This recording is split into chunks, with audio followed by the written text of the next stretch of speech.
hasil sidak-sidak ya, baik saya maupun Pak Wakil. Nah, sidak ke lapangan, terkadang kan banyak para pegawai yang menyalahi aturan maupun menyalahi kode etik.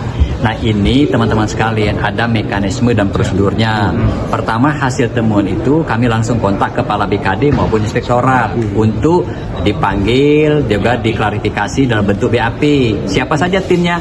Ada BKP SDM, ada inspektorat, ada bagian hukum di sana. Setelah di BAP bla bla bla bla bla, demikian masuk dia ke tim penjatuhan hukum disiplin. Siapa ketuanya? Bapak Sekretaris Daerah, termasuk atasan langsung dia juga diminta klarifikasi.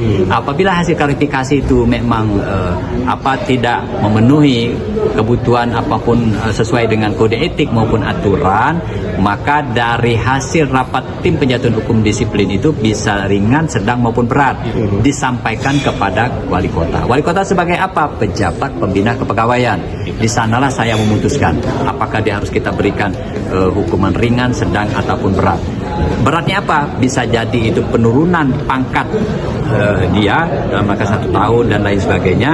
Boleh jadi yang bersangkutan diberhentikan. Nah, semuanya itu ada mekanisme dan prosedurnya. Saya kira tapi sepanjang tahun 2025 berapa Pak yang diberhentikan? 2025 kita punya data. Ada yang Kita punya diberhentikan data, berapa, Pak? mungkin Pak BKD ya. BKD semua ada data. Ada juga yang sudah diberhentikan.